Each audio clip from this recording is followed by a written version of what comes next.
Hello दोस्तों, मैं हूँ लक्ष्मी। आपका स्वागत है मेरे चैनल पे। कैसे हो आप सब? देखिए, अभी जल्द ही आ रही है काल भैरव जयंती, जो है 12 तारीख को।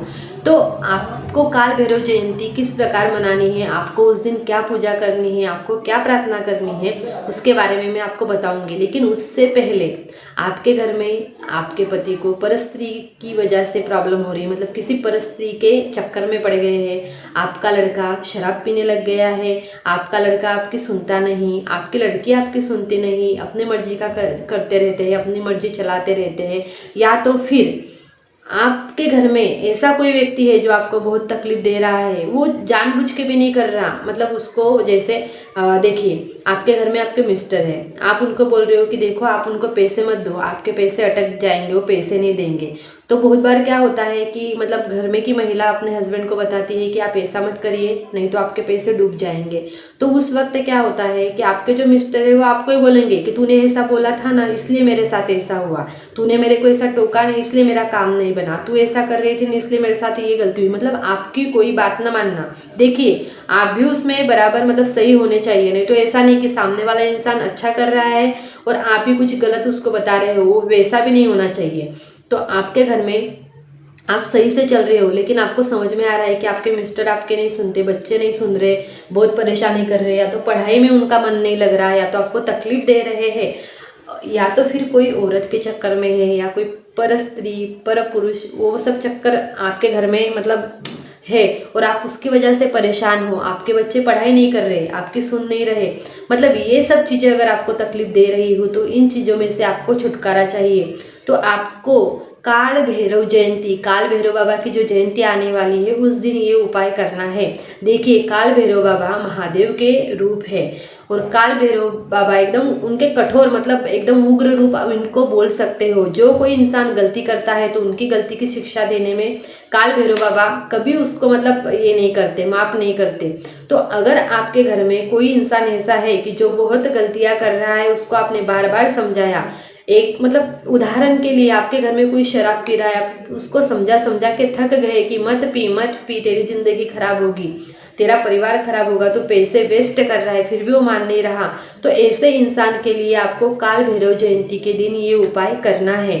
देखिए, ज़्यादा समय नहीं लगने वाला, आपको पैसे नहीं लगने वाले, आपको बस थोड़ा सा उनके सामने बैठ के प्रार्थना करनी है। तो आपको करना क्या है, आपके घर के पास में, आपके गांव के पास में, आपके सिटी के अंदर जहाँ पे भी काल भैरव बाबा का मंदिर होगा, वहाँ पे आपको जाना है। तो वहाँ पे आपको क्या लेके जाना है उसके बारे में बताती हूँ। आपको नैवेद्य उनको चढ़ाना है। तो नैवेद्य में आपको बैगन का भरता आता है, बैगन जो रहते हैं उसका भरता बनाते हैं, आपको पता ही होगा, नहीं पता होगा तो यूट्यूब पे सर्च कर लेना, आपको समझ में आ जाएगा। तो बैगन का भरता आपको लेना है। बाजरी की जो रोटी आती है, भाकर भी बोलते हैं उसको, भाकरी, बाजरी की भाकरी, वो बनानी है। फिर आपको नींबू का आधा कटा हुआ पीस और प्याज, ये चीज़ें आपको नैवेद्य के रूप में उनको चढ़ानी है। ये हो गया एक चीज़। उसके बाद में आपको काल भैरव भगवान का सम्मान करना है। तो सम्मान करने के लिए आपको क्या क्या लगेगा, हम जो मीठा पान खाते हैं वो 2 पान लगेंगे आपको। उसके बाद में आपको सुपारी लगेगी, अक्खी सुपारी लगेगी, मतलब टूटी हुई नहीं, सुपारी हम पूजा करते हैं ना, वैसी सुपारी लगेगी। उसके बाद में आपको बादाम, जो पूजा में हम लाते हैं वो वाली बादाम होनी चाहिए, वो बादाम लगेगी, खारिक लगेगी। 1 रुपया, 5 रुपये, 11 रुपये, जो भी आप दक्षिणा के हिसाब से रख सकते हो वो आपको लगेंगे। उसके बाद में आपको एक नारियल लगेगा। तो देखिए, आपको करना क्या है, आपको भगवान का मान सम्मान करना है। तो आपको किस तरीके से करना है, हम जो खाने के पान लेके जाएंगे तो उसका जो डंठल का भाग रहता है, पान का पीछे का डंठल का भाग रहता है, मैं स्क्रीन पे दिखाऊंगी आपको डंठल का भाग, तो वो आपको दक्षिण की तरफ करना है। और जो ऐसे मतलब दिल आकार में ऐसे आगे आता है पत्ते के टाइप में, वो आपको उत्तर की तरफ करना है। फिर आपको 1 रुपया रख देना है, फिर सुपारी रख देनी है, फिर उस पर आपको खारिक रख देनी है, फिर बादाम रख देनी है, नारियल वो भी रखना है। तो नारियल का जो चोटी वाला भाग आता है, सेंडी बोलते हैं उसको, हम जो कलश रखते हैं तो कलश के साइड में कैसे ऊपर रखते वाला भाग रहता है ना, वो भाग हमको भगवान की तरफ करना है। तो आपको क्या करना है, आपको आपके हाथ में जो खाने के पान है वो लेने हैं, बराबर है। उसके बाद में आपको नारियल, सुपारी, 1 रुपया, बादाम और खारिक, ये चीज़ें आपको हाथ में लेनी है। और काल भैरव महाराज को आप और काल भैरव महाराज को आपको प्रार्थना करनी है कि हे काल भैरव महाराज, मेरा नाम लक्ष्मी है। जैसे मैंने मेरा नाम लिया लक्ष्मी, वैसे आप आपका नाम लेना कि मेरा नाम लक्ष्मी है और मैं आपका मान सम्मान कर रही हूँ, इसको आप स्वीकार करिए। आप जो भी लोग किसी को तकलीफ देते हैं वो दूर करते हो। तो हमारे घर में मेरा मतलब लड़का समझ लो, मिस्टर समझ लो, लड़की समझ लो, जो कोई भी हो जो आपको तकलीफ दे रहा है, जो आपकी बात नहीं सुन रहा, देखिए ये वाला जो उपाय है ना, आप अच्छा करोगे उसके लिए ही काम करेगा। अगर आप कुछ गलत काम करने के हिसाब से ये उपाय करने का सोच रहे हो ना, कि सामने वाला इंसान अच्छा है और आप उसको बिगाड़ने के लिए कि हाँ इसने मेरा सुनना चाहिए, मैं जैसा बोलूँ वैसा ही करना चाहिए, ये मेरी मानता नहीं, तो किस हिसाब से, अगर वो सामने वाला गलत है तो ही ये उपाय काम करेगा, लेकिन इसमें अगर आप गलत है तो ये उपाय काम करने वाला नहीं। क्योंकि काल भैरव भगवान को सब समझता है कि सामने वाला सही है या आप सही है। नहीं तो आप करोगे और बोलोगे कि दीदी हमने तो किया, हमको इसका अनुभव नहीं आया। आप कितने सच्चे हो वो भी तो भगवान देखेंगे ना। अगर आप ही गलत हो तो कहाँ से आपका काम होने वाला है, ये बात आप खास करके ध्यान में रखना। और काल भैरव भगवान तो भाई न्याय के देवता है, वो तो सामने वाले को पहले ही देख लेते हैं कि भाई तू अच्छा कर रहा है कि गलत कर रहा है। आप करोगे कुछ गलत तो आपको उसका मतलब नहीं लाभ मिलेगा। अगर आप सामने वाला इंसान गलत है और उसके हिसाब से आप बोल रहे हो और वो भगवान को भी दिख रहा है कि हाँ भाई ये गलत है, ये तकलीफ दे रहा है, तो वो हो जाएगा अच्छा। तो आपको उनको प्रार्थना करनी है कि हे काल भैरव भगवान, मैं जो आपका ये मान सम्मान कर रही हूँ आप ये स्वीकार कीजिए, और मेरा लड़का जो पढ़ाई में वीक है, जो मेरी बात नहीं सुनता, जो घर में लड़ाई करता रहता है, या जो व्यसन के अधीन है, या इसको परस्त्री का मतलब चक्कर है, तो इसको इसमें से निकालिए, इसको अच्छी बुद्धि दीजिए, इसके जीवन के लिए जो अच्छा है वो उसके साथ में कीजिए, और इसको थोड़ा तो भी मेरा लगे, मेरी बात ये माने, ऐसा आप कर दीजिए। ऐसा बोल के वो नारियल उनके चरणों में अर्पण करना है। वो नारियल आपको वहाँ से उठाना नहीं, वो नारियल आपको वहाँ पे ही छोड़ना है। और देखिए यही नियम, अभी देखिए 12 तारीख को है कालाष्टमी, अगले महीने की जो कालाष्टमी आएगी सेम उसी तरीके से उस वक्त आपको नैवेद्य में आप जलेबी लेके गए तो भी चलेगा, आपको भरी मतलब बैगन का जो भरता वगैरह है वो नहीं लेके जाना, करोगे तो भी अच्छा है, नहीं ले गए तो भी चलेगा। तो अगले कालाष्टमी को भी आपको सेम नारियल, ये सब है जो मान सम्मान की चीज़ें मैंने बोली, नारियल, खाने के पान, उसके बाद में बादाम, फिर खारिक, सुपारी और दक्षिणा, अगरबत्ती और मिश्री आती है ना, मिश्री, सॉरी मैं मिश्री भूल गई थी बोलने का, वो भी आपको लेनी है। इसमें मिश्री, ये 5-6 चीज़ें आपको ले जानी है हर कालाष्टमी को। तो ऐसा आपको 11 कालाष्टमी तक करना है। ये 11 कालाष्टमी तक आप करिए। आपके हस्बैंड को अगर कोई परिस्थिति का चक्कर होगा तो ये छूट जाएगा, ये मैं आपको गारंटी देती हूँ।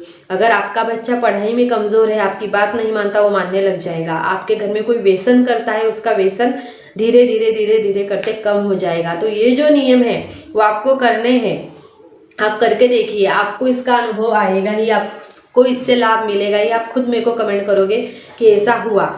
तो देखिए ये हो जाने के बाद में आपको उसी दिन 12 बजे, देखिए खास करके मतलब काल भैरव जयंती मनाई जाती है दोपहर को, तो 12 बजे आपको ये मंदिर में जाके करना है। वहाँ पे बैठ के, वहाँ पे ही बैठकर आपको 11 बार काल भैरव अष्टकम पढ़ना है। कितनी बार? 11 बार। तो पहले पैराग्राफ से लेके 8वें तक ही आपको पढ़ना है, उसके बाद में फिर से दूसरी इसकी शुरुआत करनी है। तो ऐसा आपको 10 बार करना है, और लास्ट के 11वें बार में आपको पूरा पैराग्राफ पढ़ना है। 9 रहेंगे उसमें, 9 के 9 आपको पढ़ने हैं। लेकिन जब तक आप 10 पढ़ोगे, मतलब आपको फलश्रुति जो 9वीं रहती है ना, 9वीं पॉइंट जो है वो नहीं पढ़ना।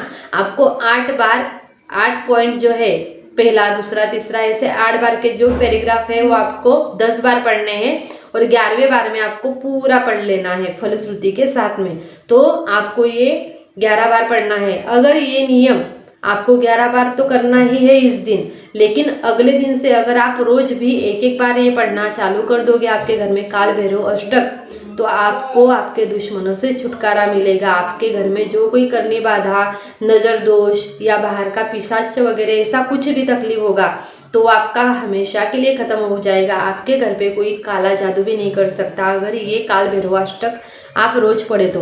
अभी अगर आपको काल भैरव अष्टक नहीं आता, आप गूगल पे सर्च करिए, आपको मिल जाएगा, या तो फिर मैं आपको, आप कमेंट करिएगा, मैं आपको डिस्क्रिप्शन बॉक्स में दे दूंगी अगर आपको चाहिए होगा तो ये नियम आपको करना है। उसके बाद में आप आपके घर पे अगर कोई कुत्ता है काले कलर का, तो आपको उस दिन खास करके काल भैरव जयंती के दिन आपको कुत्ते को रोटी खिलानी है। थोड़ी सी जलेबी होगी, मतलब ज़्यादा मत खिलाइए क्योंकि कुत्ते को मीठा नहीं खिला सकते, तो थोड़ी सी जलेबी उसे खिला देना। अगर दूसरा कोई कुत्ता आया तो उसे भी खिलाना, क्योंकि ऐसा नहीं कि मैंने काला कुत्ता बोला तो आपको काले कुत्ते को ही खिलाना है, आप दूसरे कुत्ते को भी खिला सकते हो। तो ये जो छोटी सी जानकारी मुझे पता थी मैंने आपको बताई है, लेकिन इसे छोटी मत समझिएगा। आपके जीवन में इतना बड़ा बदलाव आएगा नहीं इस वजह से। आपको नहीं 11 बार जबराना करने को, आप एक बार करिए, लेकिन रोज काल भैरव अष्टक बोलिए। और अगर आपको मैंने बताया कि आप मतलब काल भैरव अष्टक जी का मान सम्मान 11 कालाष्टमी तक करिए, आपको नहीं जबरा, आप एक बार तो करिए, देखिए आप ये एक बार करिए, फिर रोज आप काल भैरव अष्टक का एक बार पठन करना चालू कर दीजिए, आपको बदलाव निश्चित रूप से समझ में आएगा। लेकिन अगर आप बहुत परेशान हो, बहुत ही ज़्यादा, और थक गए हो सबको बोल बोल के कि ये सुनता ही नहीं सुनता ही नहीं सुनता नहीं, खाली 11 कालाष्टमी जो मैंने आपको बोली है ना, वो करके देखिए और आप मुझे कमेंट करके बताना। तो जो भी जानकारी थी वो काल भैरव बाबा के चरणों में अर्पण करती हूँ, स्वामी के चरणों में अर्पण करती हूँ, और आज का वीडियो यहीं पे ख़त्म करती हूँ। आपको अगर जानकारी अच्छी लगी हो तो वीडियो को लाइक करना, वीडियो को शेयर करना, ऐसे ही दूसरे लोग होंगे उसके साथ में शेयर करना। उनकी लाइफ में अगर कुछ बदलाव आया, उनकी लाइफ में कुछ अच्छा हुआ तो उसका पुण्य आपको ही मिलेगा। तो जानकारी आपको कैसी लगी कमेंट करना, वीडियो को लाइक करना, चैनल को सब्सक्राइब करना, और वीडियो यहीं पे ख़त्म करती हूँ। अगर कुछ भूल चूक हुई हो बोलने में, क्योंकि हिंदी मराठी मिक्स आती है मेरी, तो कभी कभी गड़बड़ हो जाती है हिंदी बोलने में, तो समझ लेना। श्री स्वामी समर्थ, जय खाटू श्याम।